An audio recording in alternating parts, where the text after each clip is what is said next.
Welcome everyone to the February 19th, 2013 Shakopee City Council meeting. Item number 1, Kim, will you please call the roll?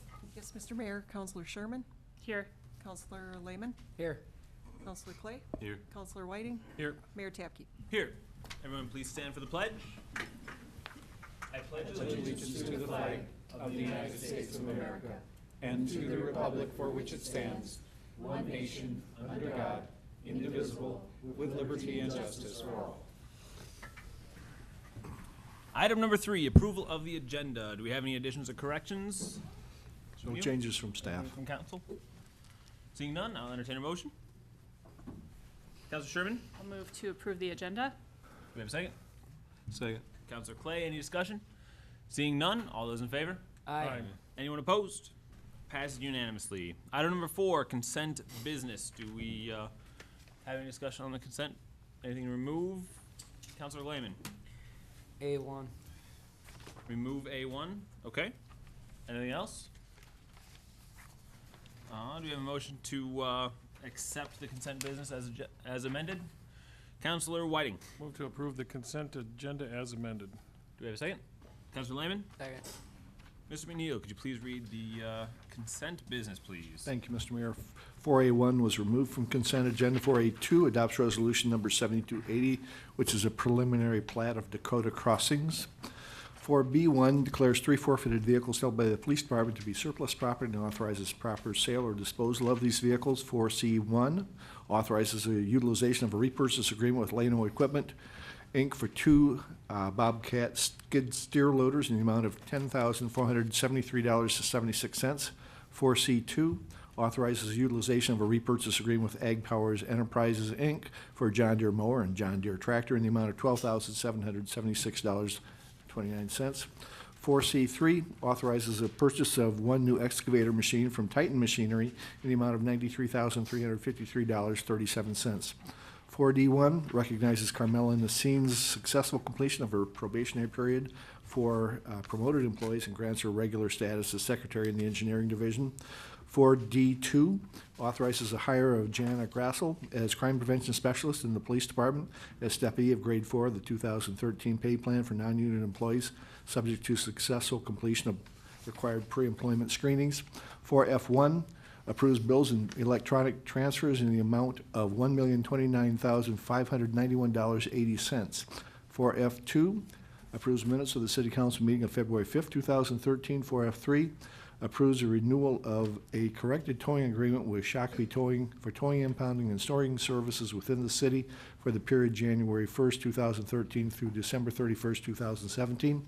4F4 approves the applications and grants an off-sale 3-2 malt liquor license and a tobacco license to Chaska Market LLC, doing business as Los Ranchos Market, 590 South Marshall Road. 4F5 establishes 7 p.m. April 9th as the time and date for the Scale Economic Development Training Workshop. And 4F6 approves a recommendation from the Telecommunications Advisory Commission to purchase audio-visual equipment from Alpha Video and to purchase carpentry work from Link Lumber in an amount not to exceed $70,000.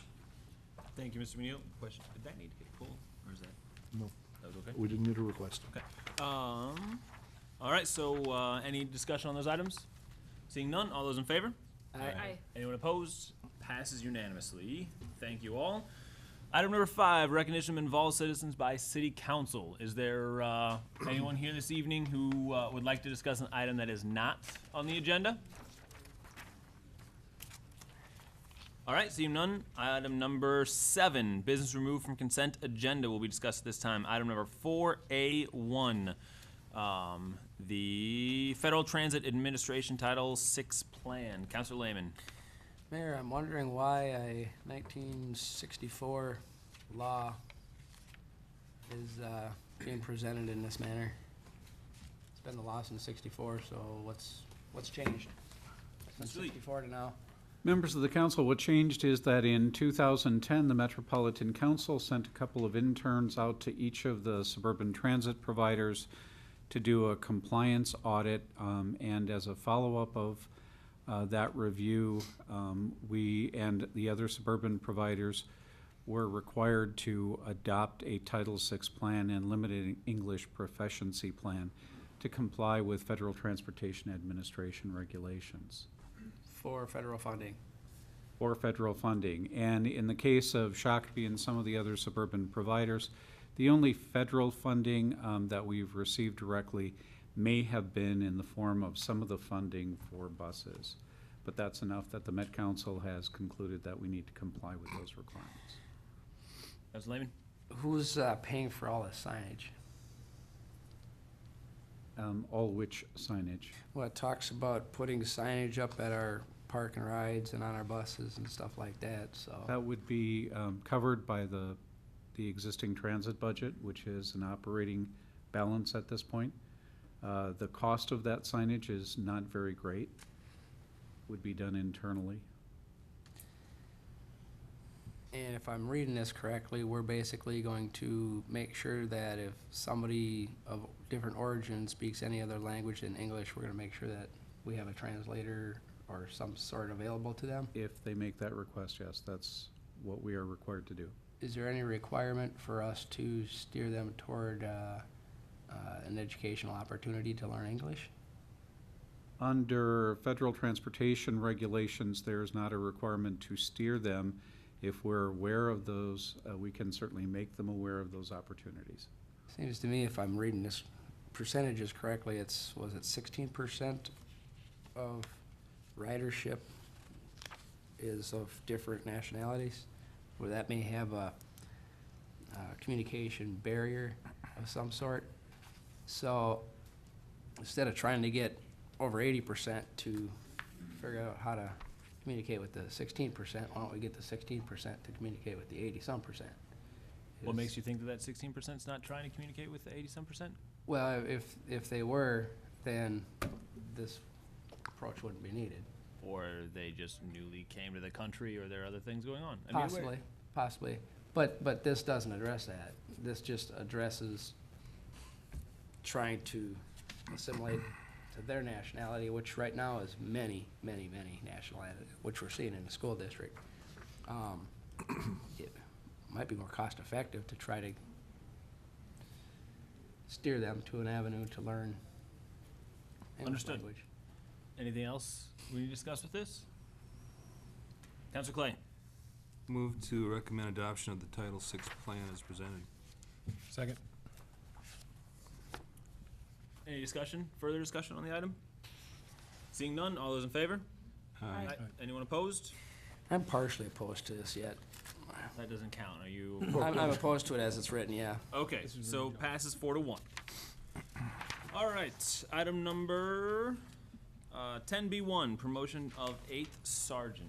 Actually, we Did I need to miss- do EDA. Oh, I'm sorry. There we Recess go. for economic development. There we Item go. number 8, Thank you. entertain a motion to recess for economic development. I apologize, President Clay. I'll make that motion. Do we have a second? Second. Second by Councilor Whiting, any discussion? Seeing none, all those in favor? Aye. Anyone opposed? Passes unanimously. President you. Clay. We'll call this meeting of the Economic Development Authority for February 19th, 2013 to order. Please make note of the roll, Madam Recording Secretary. Yes, Mr. President. First item would be approval of the agenda. Mr. Whiting. Probably I'll make not. a motion to approve the agenda. I'll Seconded second. by Ms. Sherman. Discussion. All those in favor say aye. Aye. Opposed? Agenda is approved. Which brings us to the approval of the minutes of January 22nd, 2013. Mr. Whiting. I'll make a motion to approve the minutes from January 22nd, 2013. I'll Seconded second. again by Ms. Sherman. Thank you. Well, discussion, any changes to the minutes? All those in favor of the motion signify by saying aye. Aye. Opposed? And the minutes are passed. Now the fun part, election of officers for 2013. Mr. President, the tradition in the past has been that there's been a rotation for the president and vice president. We have traditionally had the city clerk be the secretary, as Judy Cox retired last year. Our suggestion would be to appoint or elect Julie Linehan. And the treasurer position has, in recent years, been held by what would otherwise be the mayor. There's nothing in writing that says that that has to happen, but that's been the tradition. So with that, The suggestion would be to call for nominations from the floor for the various offices.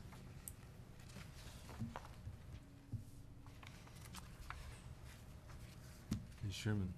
I'll nominate Counselor Whiting for president. We have, Sorry, Member Whiting for president. we have Whiting nominated. Are there any other nominations? Any other nominations? Any other nominations? Seeing none. Did we get a second? I will second that. We didn't get a second? I don't recall that we did. We do now, okay. Well, I accept, thank you. We haven't been elected yet. All right, well, I would propose that we continue with nominations for vice president, treasurer, and secretary, and then do a white ballot all at once, rather than vote for each person. Vice president, is there any nominations for vice president?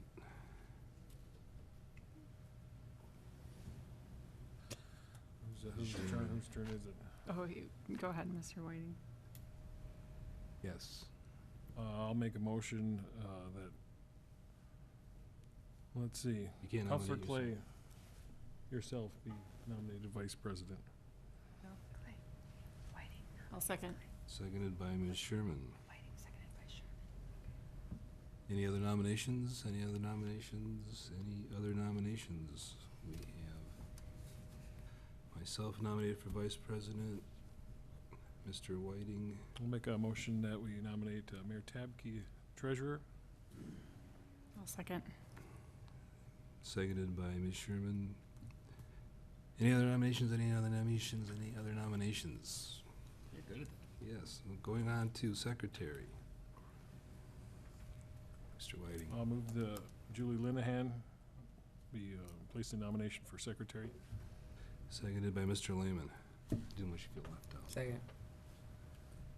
Any other nominations? Any other nominations? Any other nominations? Okay, we have then, Did you need a motion from right now? yes, please. I'll make a motion to close nominations and cast a white ballot for the nominations presented. That would be Mr. Whiting for president, Mr. Clay vice president, Mr. Tafke for treasurer, and Ms. Linehan for secretary. Correct.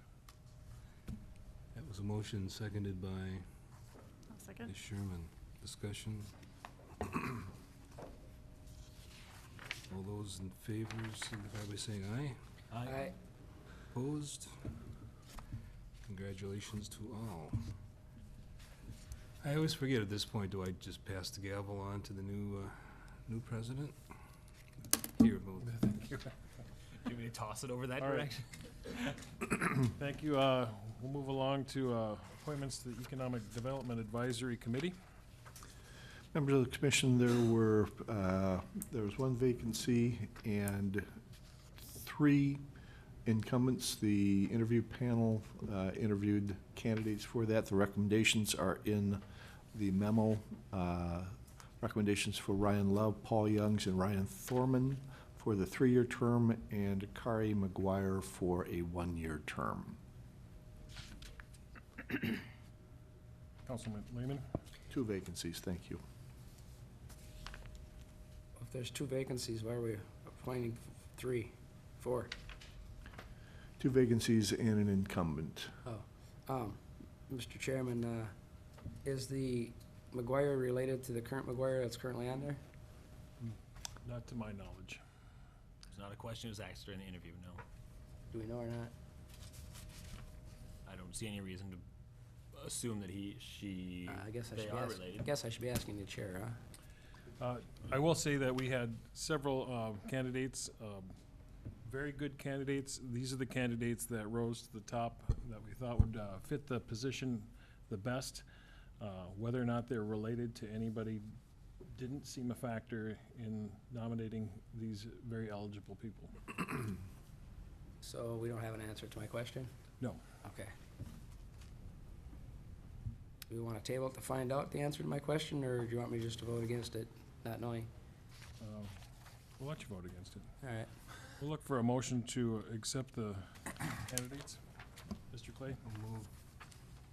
Resolution 2013-1, making appointments to the Economic Development Advisory Committee, appointing Ryan Love, Paul Youngs, and Ryan Thorman to 3-year terms, and Kerry McGuire to a 1-year term. Is there a second? I'll second. Ms. Sherman. All right, motion and second, all in favor? We have some Oh, discussion. any discussion? Yes, please, Mayor Taffy. Yeah, I just wanted to say, Councilor Lehman, that I do not believe that they're related, but Mr. McGuire had reapplied but didn't come to the interviews for his position. So, Is he still on the board? no, he will no longer be on the board. Oh, he's not? No. Okay. Oh, that That may was your change your issue? mind, yeah. Well, yeah, I didn't want to have two family members on the same board. Yeah, makes sense. Okay, motion and second, any more discussion? All in favor? Aye. Any opposed? Motion passes. All right, we'll look for a motion to adjourn. Mr. Clay, Move to adjourn to Wednesday, February 20th, 2013, at 7 p.m. I'll second. second by Mrs. Sherman. Matt, before you vote on that, Yep. that would be the workshop that's being held tomorrow night with the EDAC. At this point, I've not heard RSVPs back from everyone, so if that is something that you want to do, I guess we'll have to figure out if if you adjourn tomorrow night to tomorrow night, first meeting in March would be a regular meeting, that would be fine. Just be aware that there's some things. Chris, Is 7 p.m. the right time? it's actually 6 p.m. Thank you. Please make a note of that. Is there anybody that cannot attend tomorrow night? No. I can't. Do you? Not sure. And a maybe. Okay, is that gonna cause any issues with our conversation tomorrow night? Can we- No, we'll still have it. We have 18 people who are coming. But it just, in terms of the mechanics for adjourning tonight, why don't you just go ahead and do that till tomorrow night, and we'll have to call for an EDA meeting in March if that's necessary. Mr. Lehman? What's the meeting tomorrow night about? It is a Public Finance 101. We have 2 representatives of Springstead to come down and talk about TIF, abatement, public incentives, and the things that are of interest to us in terms of economic development. It's here? It's here. So it is a little earlier, I know you're busy at that time, but good information. All right, so we have a motion and a second to adjourn till tomorrow night. All in favor? I guess Oh, I have yes, one more Mr. question, Lehman. Mr. Chairman. Will that be taped for rebroadcast? We will be televising it, so it will be taped, yes. All right. Just a quick comment, I would remind everybody of my comments from a year ago about the foibles of scheduling Wednesday meetings during Lent. EDAC has a normal meeting on Wednesday, and this was the time that we could do it, so we understand. Understood. Okay, all in favor? Aye. Any opposed? We stand adjourned. Thank you, President Whiting. We reconvene the city council meeting at 7:20, and we move on now to item number 10B1, promotion of 8th Sergeant. Chief. Thank you, Mr. Mayor, members of council. In 2006, as part of the 2007 budget process, we made the case for an 8th sergeant based largely on the findings from the Police Services Master Planning Task Force, as well as our internal needs assessment. Council approved that request. In 2007, we had 8 sergeants, 2 captains, and 1 chief. The 8th sergeant position became vacant at a time when we were looking to cut budgets across the city. Without a face or a name with that position, it became easy to cut. Council recently approved a 30-day temporary appointment to sergeant. This has been instrumental in covering gaps in the schedule and avoiding costly overtime. Our temporary appointment is ending, and the need for an 8th sergeant still exists. So tonight we are asking council to bring back the 8th sergeant position permanently. Our sergeants remain the most flexible employees around. They do a tremendous job of trying to avoid overtime costs. We do our best to flex them whenever possible, but significant gaps still exist. The 8th sergeant would allow us more flexibility to cover those gaps in the schedule. The result is better accountability and workflow. The times when gaps frequently occur are often in the evening and early in the morning when violent, more complex calls for service tend to occur. Quality control is essential. Along with the guidance and oversight in the fields, sergeants sign off on every single call for service, every note an officer makes, which last year was well over 18,000 calls for service. They must approve every single written report, and that included nearly 1,800 arrests, which was up approximately 3.6% from the previous year. With the volume of arrests and reports coming in, we feel it is essential to have first-line supervision around the clock as much as possible. Command staff had already identified this move as our top budget priority for 2014. Recent developments in light duty have necessitated moving this request up. This move makes us a better and more efficient organization. In terms of budgeting, the cost of moving a patrol officer to sergeant is approximately, for 2013, is approximately $8,432.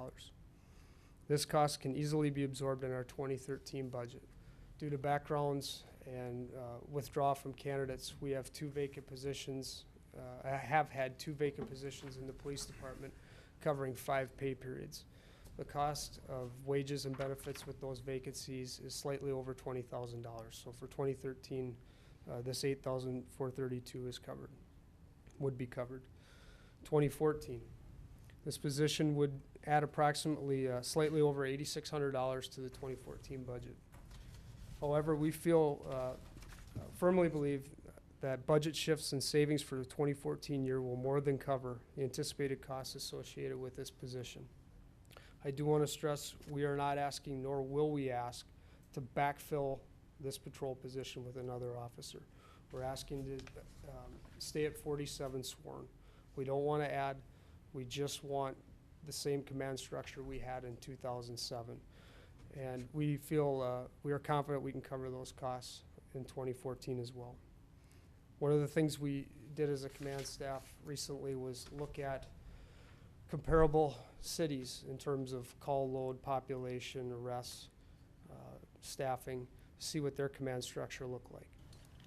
By adding or bringing back this 8th sergeant position, it by no means makes us top heavy. What we found was this brings us up to the average of what we see for cities similar to us. Police Civil Service Commission has already conducted the appropriate testing for the position, and an eligible register exists. Now, this will allow the department to fill the position immediately, which, given our current situation, will have save significant overtime just in the next few months alone. In closing, if council does approve bringing back the 8th sergeant, we would ask for a second motion appointing Officer Gary Kern, who is currently serving as the temporary sergeant, to full-time sergeant, effective February 25th, 2013, at step 3 of the current labor agreement. With that, I'd entertain any questions. Councilor Lehman. Chief, just so I'm clear on what we're doing here, we're basically taking somebody that's currently on the force, in a patrol capacity, moving them up to a sergeant, which technically could still be seen as a patrol function, just a supervisory patrol function. And that's gonna cover, that's gonna create a 24/7 supervisory coverage. On paper, yes. Things come up, somebody gets sick. I mean, the Right. reality is there's still going to be times when there may not be a supervisor on. This is going to substantially limit the larger gaps. Okay. All right. You're correct, that's what we're doing. Councilor Sherman. Why wouldn't we do an interview process for sergeants and allow the opportunity for other applicants? We did conduct that not even a year ago. We promoted Sergeant Fred Roddy. I think the eligible list was April of last year. Okay. May have been May when it was certified. The eligible register is good for 2 years. Okay, thank you. So he's next on the list, and he's been serving again the last 30 days as a temporary. Mm-hmm. Councilor Clay. And that eligibility list is supervised by the Civil Service Commission? Correct. Councilor Whiting. Mr. Mayor, I have a couple questions. Can you talk about the status of the light duty sergeant? It is a work-related injury. I just meant, is he ready to come back off of light duty? We So we- recently had one sergeant come back from light duty. We have a work-related injury that I anticipate that person will be out a significant amount of time, several more months, And that's another sergeant. correct? The other question I had is, what can you estimate is gonna be the overtime savings? You said in here that there's gaps result in overtime to cover the shifts. For example, just in the last month alone, in 1 week, we had 77 hours Overtime. would have been overtime had we not brought this temporary in. We were able to save 77 hours just in the last month alone, From the light duty. correct? What would you say is the average overtime to cover those blank spots in a regular, when everybody's up and healthy? I would say a couple $100 a month. Like I say, we flex them as much as we can. And right or wrong, we don't usually pay a lot of overtime for the 3-4 hour gaps. We just go without a supervisor. That's been the past practice. But we will save, again, I anticipate through the course of a year, 2,000-3,000. Mr. Mayor, if I can have one more question, please. Why wasn't this brought up during the budget process? That's a good question. It's something that we had other priorities at the time. It's something that we were eyeing up for 2014, given our current situation. But as I mentioned, we're looking at major gaps in the next 6 months. And with the civil service rules, we are not allowed to put a provisional appointment in for 6 months. We can do a temporary 30-day assignment. That was a Band-Aid for the last 30 days. But that has necessitated me coming before you today, asking for this instead of in June or July. Thank you. Councilor Lehman? Chief, as you know, I think you were part of that back in the day, but I was part of that master planning task force a few years back, so I understand the importance of the supervisory of your patrol at all hours of the day, and then the accountability from the sergeants to the captains, and then the captains to the chief. So I get that part in great detail. So I understand what you're trying to do, and I actually support it. So with that being said, I'll make the motion, Mayor, to authorize a permanent promotion of the 8th Sergeant effective the 25th of February, 2013. And I'll add appointing the Gary Kern as recommended by the Civil Service Commission effective the same date at step 3 of the current contract for the sergeants. Thank you, sir. Do we have a second? I'll second. Seconded by Councilor Sherman. Any discussion? That works with the motion. Seeing no discussion, all those in favor? Aye. Anyone opposed? Passes unanimously. Thank you. Thank you, Chief. Thank you. Moving on to item 10F1, appointments to boards and commissions. Mayor and Council, this is also a follow-up from the interview panel, which conducted their business on February 11th and 12th. The reason that this was not on consent agenda was because we had a blank under the Transit Commission. There was a vacancy there. The candidate that had previously served on Transit Commission had gone to the Environmental Advisory Commission. The vacancy that was created, or that is in the Transit Commission now, could be filled by that individual. I did speak with Mark Reimler, and he indicates that he would be interested in doing that. And so that could be the name to fill in the blank there. If that's the case, then we have a complete set of candidates for the vacancies as shown in Resolution 7281. Any questions? Councilor Whiting? Mr. Mayor, I will just reiterate the fact that we had some wonderful candidates. Most of them, not all of them, got placed on a board and commission, and some might have not been their first choice, but I think we have a great slate here, and we should be thankful that we have all these people willing to step up for the pay we offer. Councilor Lehman? Which is nothing. Mayor, who did Mark McNeil point out for the other transit slot? Mark Reimler. Mark Reimler. who has been a transit commissioner previously, and he served most recently on the Environmental Advisory Commission. Okay.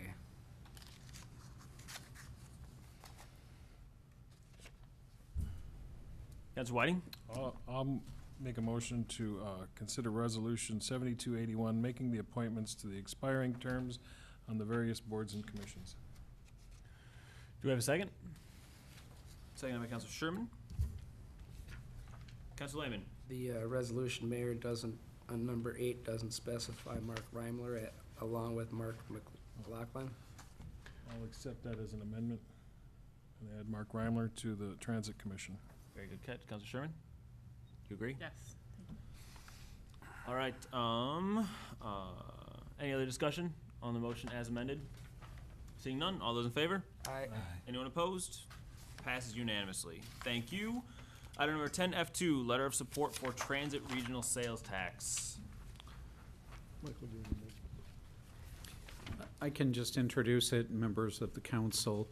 As you're probably aware, Governor Dayton has proposed a quarter cent sales tax increase in the 7-county metropolitan area to fund both transit capital projects and ultimately transit operations as well.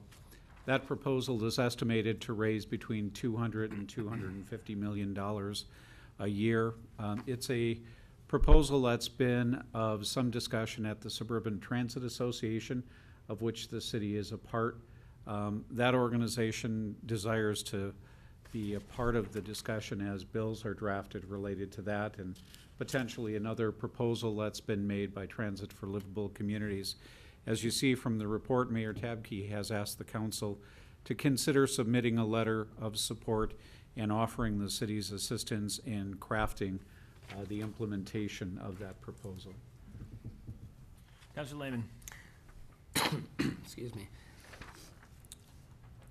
Let's see, in the past here, we've discussed how our current transit dollars are shrinking and being allocated to other areas, mostly the inner city and light rail and some other things by the Met Council. I have a hard time understanding how we don't think the same thing would happen with this money. Basically, we're asking for a tax increase to take more of the dollars from our area to give to another area, while we still have funding challenges with our own transit. Now, this is the actions that they've taken in the past, so I have to take them on face value from their past performance, that that's gonna continue. So from that perspective, I will not support this because of that, and I would prefer the avenue the other transit authorities that we work with are approaching, which would specifically give some input into the legislation itself, to where the calculation of the dollars being allocated back are equitable, which they're currently not. So that would be my concern. Thank you. Councilor Clay? I'm a little confused by Mr. Lehman's comment there. As far as the current funding is through the sales tax you pay when you purchase a car. Transit is primarily a metropolitan area issue and feature, but car sales occur across the entire state. So in a sense, it's unfair in that sales tax from car sales are going to benefit anywhere in the state, are going to benefit the transit in the metropolitan area, whereas this is a quarter cent 7-county metropolitan area tax, where it is, you know, zeroing in, so the people who are actually have the availability to use transit are the ones who are actually paying that extra quarter cent in sales tax. So it seems fairer than the system we currently have. Councilor Lehman? Under your scenario, it's possible that it could be. However, what they're saying is these are the people that are gonna pay in. It's not necessarily saying where it's gonna go. It's just pointing out which areas are gonna pay in. Well, you know, there is that undeniable fact that, you know, whenever the legislature's in session, nobody knows what's gonna happen for sure. All you can do is keep your fingers crossed and your head down.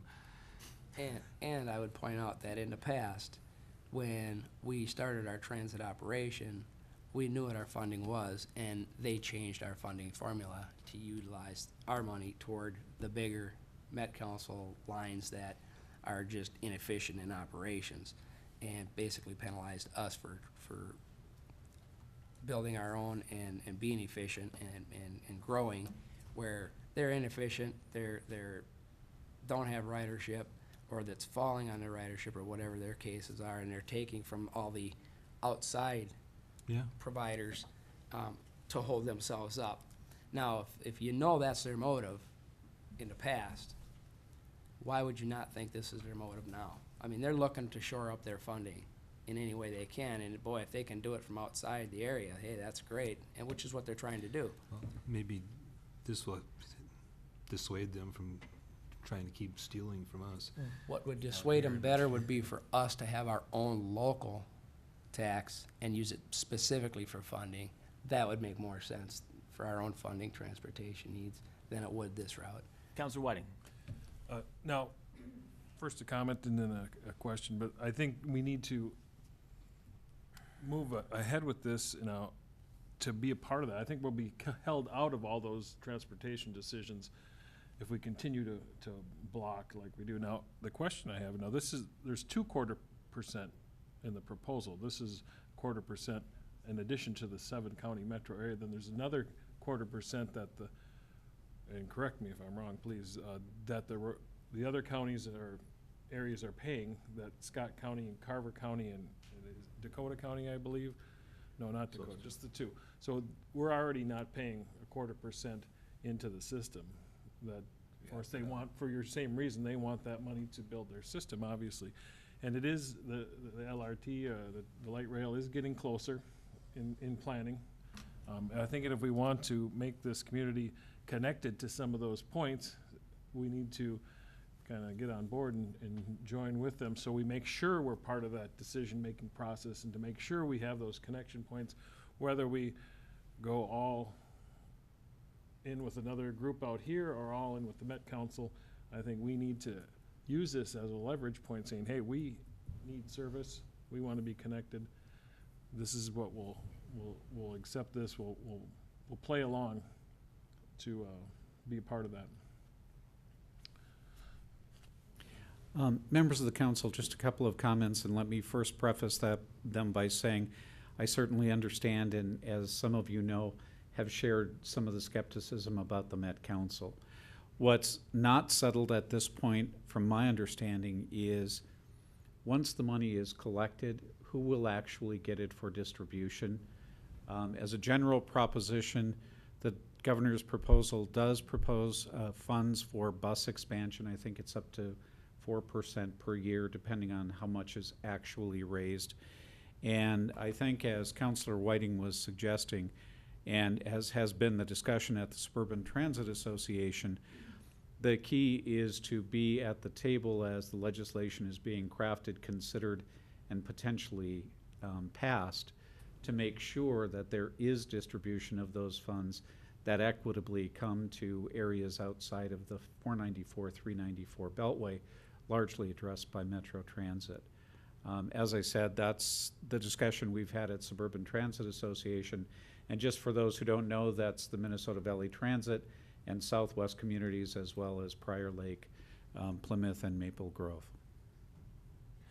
And as well, there's considerable question as to who is going to levy the sales tax and who is going That's to collect correct. the sales tax as well, whether it would be CTIB or Met Council. And so I would rather have us support and move forward, and as part of the discussion, and help craft the language and be part of that solution, an active part of the solution to how that all happens, to make sure that when this does happen, we are part of helping to get what we need. And Councilor Lehman, I agree with you completely that past history does not, I'll say that a little differently. There are items of what Met Council has done that does not necessarily help us in Shakopee and Scott County with what they've done in the past. There are things that they have done to help position Shakopee and Scott County as part of the transit solution, but we need to continue moving forward on that point, because if transit continues the way it is right now, it's all going to be north of the river going southwest, light rail, and then continue out 212, and we are going to have major issues in Shakopee and Scott County if we don't get on a transit line, whether that be BRT down 169 or Dan Patch or something close to us, so that we can get our residents across the river, not just to downtown as our express bus does right now, but to American Boulevard and Bren Road and Excelsior at Cargill, and then connect into the Southwest LRT as it continues. We have to be part of that solution, or else we're going to have major problems here as we move forward. And so we're not going to get anything out of it soon and right away, but we need to be part of the planning and discussion as it goes right now in order for us to be included in part of that solution. We need to come to the table with money in order to be a portion of that. So before we go, Councilor Lehman, Councilor Sherman, did you have anything you'd like to add at all? Only that, I mean, certainly there's a distrust of the Met Council based on past things that have happened or not happened, and certainly there's been discussion of the Met Council. They've been pretty forthright in saying that anything outside of the loop hasn't been of their concern. So, but to put this out there and at least, again, try to get it in the midst of a conversation is the best that we can probably do. Right. With that being said, the new Met Council maps are, I think, significant in showing that they released a week ago, Monday, I think. At the state of the. Yeah, at the State of the Region, put a much more significant emphasis on 169 as a transit way in the new maps, if these are to come to fruition. Councilor Lehman.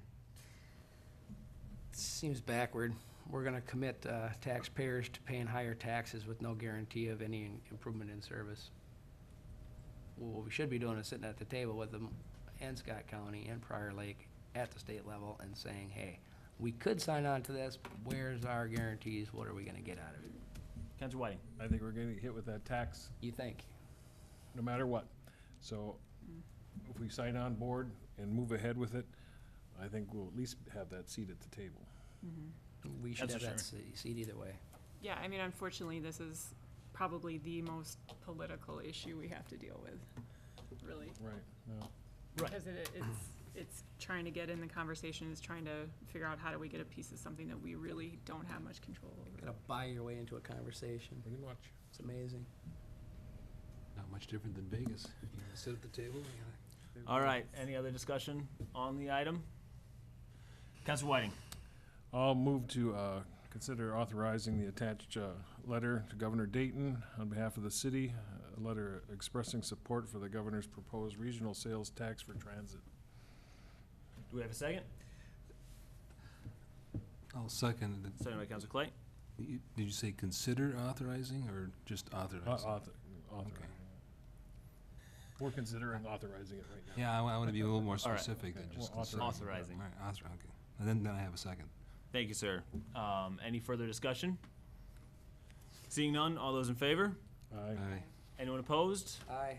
Passes 4-1 with Councilor Lehman in dissent. Good to be home.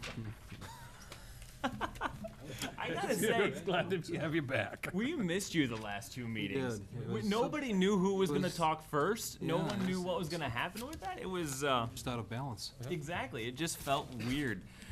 All right, item number 11, council member reports. We'll start on this end. Councilor Sherman. I have no report this evening. Councilor Lehman. Last one I attended was Derby Days, and I don't know if I reported on that, probably not. They elected their officers. It was Jack McGovern president, Shirley Keller was the treasurer, Wes again was the secretary, and who was the vice? I forgot her name. I'll get that for you. Rocking, yeah. Went over the year end for 2012. I guess it wasn't as bad as anticipated, at least not in my opinion. I'll see if I can get a copy of that forwarded to the rest of the council. Putting together all our things for this year, you know, it's a pretty big undertaking, and they start early. Seeking donations from businesses and residents. One thing that was really good to see was they got their online donation on their website, which I think was Great. a great idea. It's good to see that's up and running. Excuse me, make it a lot easier for guys like me to make a donation, even though I'm at their meetings. It's just convenient, you know, you can just go on the website, push a button, do your thing. So I would encourage folks to participate in that. It's a great community event, so. Here's your vice, Pamela Pleasance, Pamela Pleasance, Vice President. Vice President, okay, yeah, thank you. They are looking Nice for work. more. And they're looking, yes, for committee members to take on specific aspects of the functions. So yeah, another year, major planning. Thank you, sir. Councilor Clay. The Utilities Commission, they tonight approved our preliminary report for our 2013 street reconstruction. So it's now okay for our esteemed engineer to proceed with plans and specifications. It's interestingly, their own estimates of the water part of it cost was within just a few $1,000s of Mr. Loney's estimates. Either they're both right or they're both wrong. We'll find out. The water pipes in that area, or most of the areas that are being reconstructed, are 46 years old. They're usually anticipate to last 80 to 100 years, although they have had a few pipes break up in that general area, so it's maybe a good thing to replace them now. The electric, there was a small power outage affecting 24 businesses, lasted a little over an hour. They're still trying to pinpoint what the cause of that was. They were looking at their annual expenses and income. Interestingly, 73% of the utilities expenses are buying electrical power, 13% are water pumpage and storage. So, you know, just getting the materials that they provide is significantly the largest part of their expenses. And this year we will be seeing $2.3 million, payment in lieu of taxes to us from the utilities, which is a 14.5% increase over last year's, mainly fueled by quite an increase in water pumpage because of the dry summer and some unexpectedly favorable rates for power purchases. They've got about 16,000 customers, over 16,000 customers that they serve, which is up just 0.5% from the previous year. And then you might want to make a comment about your discussion. Well, I have a question first. So how does that $2.3 million work? Do they just cut us a check for $2.3 million, or how does that How does that happen? They go to Kmart and buy a whole bunch of gift cards. Or Quick Star gift cards? Send them to Julie Linehan, who then converts them somehow into cash. It's For a nominal fee. Yeah. Julie, could you help me with that question? Because they were talking about it tonight as cash and free services, and I didn't exactly understand how that all happens. Well, there's multiple mechanisms, Mayor and Council. We receive checks on a monthly basis from SPUC for the water and the electric, and those are based on predetermined estimates. At the year end, typically around this time of year, we receive what is called a true-up. The true-up is then the amount that provides, in this case, the additional payments for water and electric above the original estimates. There's also what is called the contribution for street lighting. And that is, I believe, what you're referencing, Mr. Clay? the gift cards from. Yes, Yeah. through the power of television, they come through, yes. There is an agreement where the street lighting is not billed. The city, this is an agreement where the city does not in turn submit payments for those streetlights. So there's just a multiple number of mechanisms. It's a major part of our audit and our annual review when we work with SPUC to determine the dollars that are coming in, the dollars that they bill us, the construction projects that are between the multiple entities of the county, the city, and SPUC. It's a very complex financing mechanism. So what you're saying is that if the utilities were another department under the city rather than their own enterprise fund, things would be so much simpler. Exactly in your words. So is that all a predetermined amount that, I mean, like per 1,000 gallons of water, we're gonna get X dollars back? No. Or is that just It's- out of the it's- goodness of their heart, or how does that No, work? it's all based on the estimates. Those monthly payments are based on early estimates, based on like prior year's history. But they're all based on the rates and the dollars that are collected through the billings. So there's just a guaranteed percentage that we Formula. get and that is in ordinance, or is that, Well, that goes back to 1950. so that's all? All of this goes back to that original paperwork. Thank you. okay? Thank you. And then Mr. McNeil, what Mr. Clay was referring to is Mr. McNeil and I went to the SPUC meeting, had the glorious opportunity to go to the SPUC meeting tonight and talk economic development with the public utilities about a couple of opportunities that are coming up and more overall what we had begun at our joint meeting with Shakopee Public Utilities of them being more participatory in our economic development incentives and how we work those and what kind of packages we put together for businesses wanting to come to town, and that we haven't really engaged SPUC all that much in recent years on what they can do to help us bring jobs to Shakopee. And so we sat down and talked with them about different ways that we can get that done, and making sure that they have discussions at their board level of what they want and what they can do, and also talk specifically about one project that's coming up that is very electrical, a data center that is very heavy electric user, and our rates are not there yet for making this project work. And so figuring out how that we can work together to continue to bring jobs to Shakopee. Anything further on that? Think you covered it. Okay. Councilor Lehman? Is the data center in the SPUC service area? Yes. Okay. The data centers are, yes. Anything else, Councilor Clay? Nope. Councilor Whiting? Well, on February 8th, I attended the SCALE meeting. They did talk a lot about the transit we've talked a little bit about tonight. Demographics for the county from the last census data. One of the things that's jumped out at me on the demographic data was you typically have a certain amount of people that move to town and a certain amount of people that move out, and there's always a net gain. But as far as percentages goes, that net gain is people non-white, so people of diversity and different ethnicity. So that's another thing we got to keep in mind when we're doing things, is that we are becoming more of a diverse culture here in Shakopee. Also, of course, we did the interview committee on February 11th and 12th that we talked about tonight, had some great candidates. And for that reason, I did not make the school board meeting because that was the same night.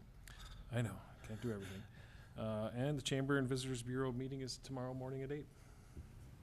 Thank you, sir. A couple things the past couple weeks. On the 7th, we went to Burnsville Egan Savage School District to talk about their participation in abatement for the Emerson project, and that went very well. The 11th, went to the Met Council State of the Region address from, it was at Union Depot in St. Paul, which is a gorgeous building, completely redone, and it's really nice, which will be the end of the Green Line as it stands now. So that was very good. They released the new maps, which I believe are favorable, not disequitably favorable, but they make more transit toward our area, which we need to work on as we do tonight. So thank you for that. Then had Regional Council of Mayors meeting where we got updates on the governor's tax plan, on all the mayors reiterated opposition to the business-to-business sales tax. because I don't think that's a very good idea at all. So we talked a lot about that, and got updates from MLC and other folks on legislative slates. And then the 14th, Mr. McNeil and I and some other folks, Greater MSP, we met with Representative Lancheski about the Emerson project as well. The 15th, I had breakfast with the Chaska County mayors. We talked about a lot of different things on working together further across the river and what we can do about those types of things. Then had coffee with the mayor, with the seniors on Friday morning, which was great. Talked about a lot of issues. My mom came in for a little bit, and she was very pleased that the seniors were upset that there wasn't a star on the Christmas tree down here during Christmas, which I never noticed, but we'll make sure to fix that for this coming year. So that was one of the big issues, so it was kind of funny. And then had lunch with Scott County mayors, where we talked a lot of transit and ways that we can improve transit in Scott County, and taking that on from there. And then this morning, we had Emerson again with the county, and they approved abatement at the county level, so that was very good as well. They approved fiber. There we go, incentives for fiber also. So it's been a heavy couple weeks with economic development, and that's all I've got. Item number 12, any other business? All right, item 13, adjourn to Tuesday, March 5th, 2013. Do we have a motion? Councilor Sherman? I'll move to adjourn to Tuesday, March 5th, 2013. Do we have a second? Second. Second by Councilor Whiting. Any discussion? Seeing none, all those in favor? Aye. Aye. Anyone opposed? Passes unanimously. We are adjourned at 7:59. Can I get your signatures on this so you can take over?